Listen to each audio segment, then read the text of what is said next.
ये देखिए, ये पता है किस चीज़ का पेड़ है?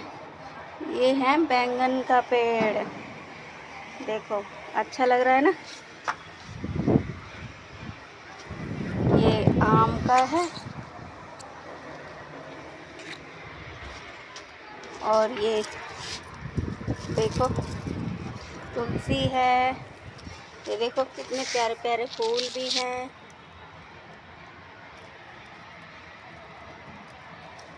तो देखो, अच्छे लग रहे हैं ना।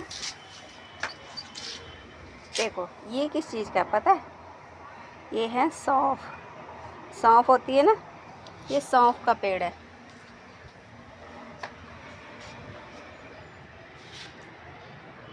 देखिए देखिए, देखो कितने प्यारे प्यारे फूल आ रहे हैं, अच्छे लग रहे हैं। देखिए, तो इसी तरह हमारी छत पे बहुत ही सुंदर सुंदर ये सदाबहार का है, आप लोगों को पता ही होगा। अच्छा लग रहा है ना। तो इसी तरह हमारी छत पे थोड़ी सी हरियाली है तो थोड़ा अच्छा लगता है। थोड़े से ऐसे हरियाली पेड़ लगाओ, सुंदर भी दिखते हैं। और आपको पता ही है सबको पेड़ लगाने भी चाहिए, सभी को लगाने चाहिए अपने घरों में, अपने जिसको जैसी भी जगह मिलती है उसी तरह पेड़ लगाने चाहिए। पेड़ लगाना अच्छी बात होती है, क्योंकि हमारे जो है धीरे धीरे जो ऑक्सीजन की कमी हो रही है, लोगों को सांस लेने की दिक्कत हो रही है, इसलिए तो हो रही है क्योंकि हमारे जो है ना यहाँ पर धीरे धीरे पेड़ कम होते जा रहे हैं। बड़ी बड़ी बिल्डिंगें बन रही है, लोगों ने बड़ी बड़ी बिल्डिंगें बनाई है, जिसकी वजह से जगह बनाने के चक्कर में पेड़ कम कर देते हैं, पेड़ों को काट देते हैं। तो ऐसे ही हो रहा है और पेड़ धीरे धीरे हमारे यहाँ से ख़त्म ही होते जा रहे हैं। तो ऐसा मत कीजिए, लोगों को पेड़ लगाने चाहिए। एक पेड़ भी अगर कोई हर इंसान एक पेड़ भी लगाएगा ना, तो यहाँ हमारी धरती हरी भरी हमेशा बनी रहेगी और कभी भी आप लोगों को या हमारे आने वाली पीढ़ियों को ऑक्सीजन की कमी कभी नहीं होगी। और इतनी हवाएं चलती है, पेड़ पौधे से ही तो मिलती हैं ये ठंडी ठंडी हवाएं। अब ये गर्मियाँ, इतनी ज़्यादा गर्मी क्यों लगती है? इसीलिए तो लगती है क्योंकि हवा कहाँ से मिलती है? पेड़ पौधों से। और पेड़ ही नहीं रहेंगे तो हमें हवा कहाँ से मिलेगी?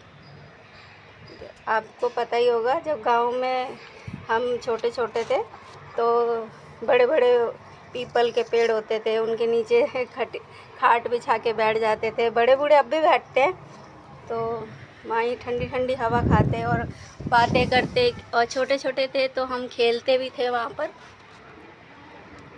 तो बड़ा मज़ा आता था। लेकिन आजकल के बच्चे तो बस पूछो मत कैसे हो गए हैं।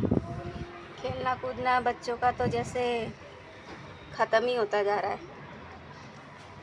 देखिए,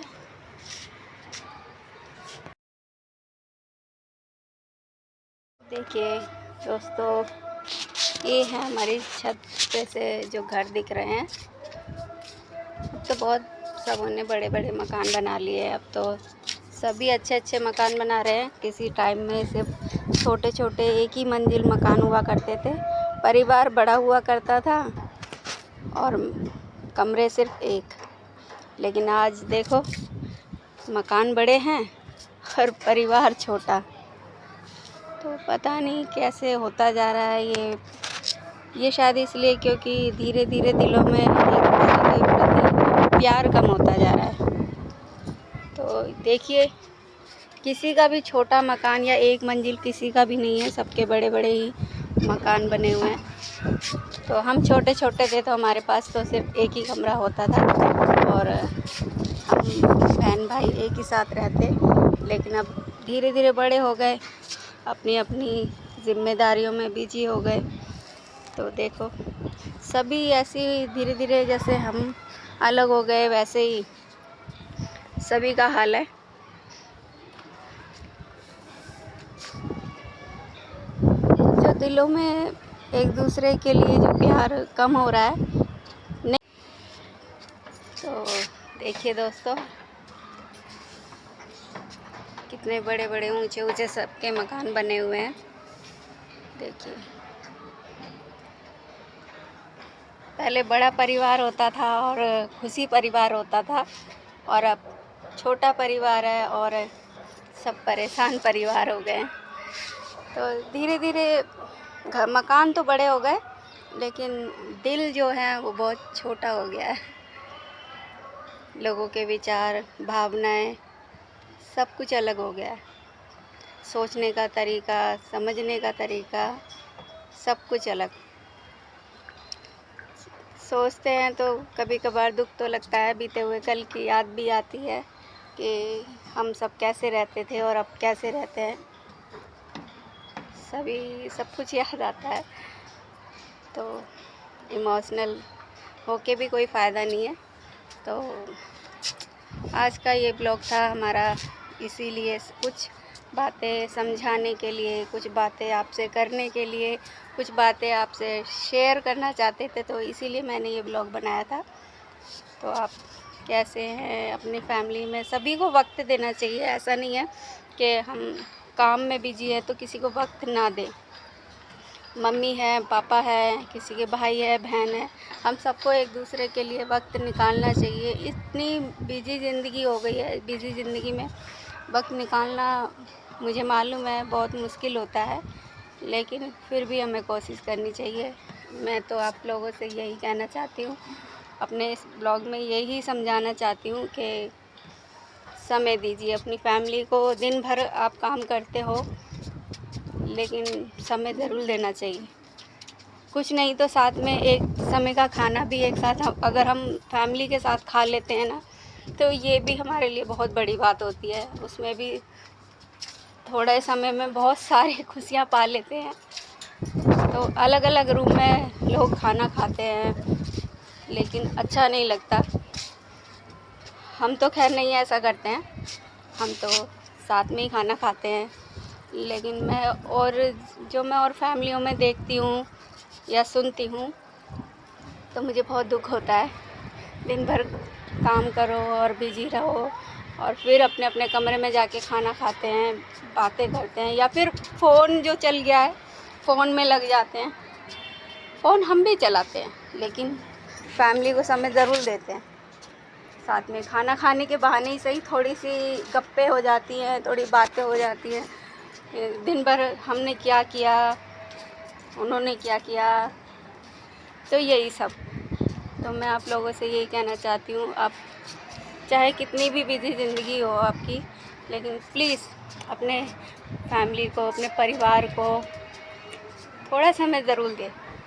क्योंकि आप जब बाहर जाते हो ना, तो जो घर में लोग रहते हैं वो आपका इंतज़ार कर रहे होते हैं कि शाम को आओगे तो हम आपसे ये बातें करेंगे, वो बातें करेंगे, तो आपका इंतज़ार करते हैं। तो मैं यही कहना चाहती हूँ, थोड़ा सा उनके पास बैठिए, वो सुनिए, उनकी बातें सुनिए। और बस यही कहना है, यही समझाना चाहती हूँ। क्योंकि कुछ लोग जैसे बुज़ुर्ग लोग होते हैं वो अकेले रहते हैं, और बीवियाँ भी है जो दिन भर पति काम करता है, तो अपने पति का इंतज़ार करती हैं कि पति से ये कहूँगी, वो कहूँगी, या पति के साथ बैठ के 2 पल बैठूँगी, या उसके साथ शेयर करूँगी अपनी बातें, साथ में बैठ के खाना खाऊँगी। और जब ऐसा नहीं होता तो बहुत दुख लगता है। दिन भर थकी होती हैं, वो भी काम में बिजी होती हैं। आपकी मम्मी पापा की सेवा करना, बच्चों को पढ़ाना लिखाना, स्कूल भेजना, स्कूल से लाना, घर की साफ़ सफाई, खाना, वो भी बेचारी बहुत परेशान हो जाती हैं। लेकिन सिर्फ उसकी परेशानी पति के 2 मीठे बोल से, बातें करने से ही ख़त्म हो जाती है। तो प्लीज़ मैं यही कहना चाहती हूँ, तो प्लीज़ आप आपकी फैमिली में जो भी लोग हैं, मम्मी पापा, हस्बैंड वाइफ, सभी एक दूसरे को थोड़ा सा समय दें। तो मेरा ब्लॉग बनाने का यही मकसद है। मेरी इन बातों का अगर थोड़ा सा भी किसी एक को भी फ़र्क पड़े तो मुझे बड़ी खुशी होगी। Thank you. आपके जीवन में हमेशा खुशियाँ बनी रहे, हम तो यही चाहते हैं। खुश रहो, खुशहाल रहो, कामयाबी आपके बच्चों को मिले और आपको मिले। बोलते बोलते थक तो जाते हैं, लेकिन आप ये बातें करते करते समझ में भी नहीं आता कैसे समझाया जाए आप लोगों को या फिर अपने से छोटे लोगों को। तो प्लीज़ कमेंट में हमें ज़रूर बताना कि हमारी बातें आप लोगों को समझ में आई या नहीं आई, और अच्छी लगे तो कमेंट करना। प्लीज़ हमसे शेयर ज़रूर करना। आपका हम इंतज़ार करेंगे। कमेंट के सहारे हम आपसे बातें करते हैं, आपकी सोच विचार एक दूसरे के पास पहुंचाते हैं। तो प्लीज़ हमें कमेंट ज़रूर करना। Thank you, bye bye.